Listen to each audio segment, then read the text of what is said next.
Here's two stories I remember from my youth. And I would say this is around the high school years. I don't remember it, 14, 15, 16. We were at Perkins Restaurant in Harrisburg, Pennsylvania. And so I'm not sure if they have them in Cleveland, but it's like a chain diner, Perkins Restaurant. And we had dinner, and the waitress, and I remember her name was Kitty. And she was miserable. She was like the worst waitress of all times, right? And I mean, I just remember she was miserable and rude, right? In my opinion. I'm a high school kid, I'm vocal, teenager. And I remember the time came for my mom and dad, they were paying the bill. And I said to my mom, I wouldn't give Kitty a single tip. She was rude. And my mom said, yeah, you're right, John. She was kind of rude. Seems like she's having a bad day. Why don't we actually give her a good tip? And it'll make her maybe improve her mood, right? Why don't we just help people out when they're down instead of beating them when they're down, kicking them when they're down?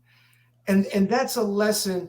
Boy, I'd like to sit here, Todd, and say, I model that in my life. I will never, I wish I could model it like my mom did. But I try. I'm aware of it.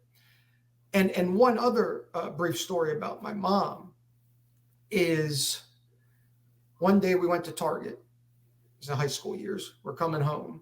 My mom says, oh my gosh, they gave me the wrong change on my receipt.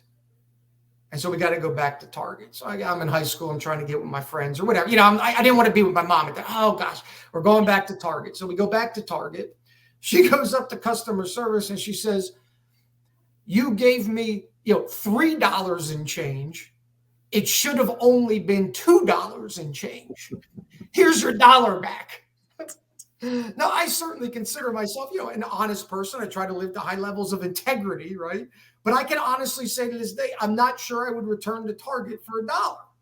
Maybe I'd drop it in the collection basket at church or something, right? But that's my mom. And my dad, as I shared earlier, coached all our sporting events, was there for all our events. And it's not until you become older, at least in my experience, that you don't see how much of a sacrifice that is. Working all day, coming home tired, and then saying, I got to go coach softball tonight, and that was my dad, always there, a great model of the man that I aspire and continue trying to be.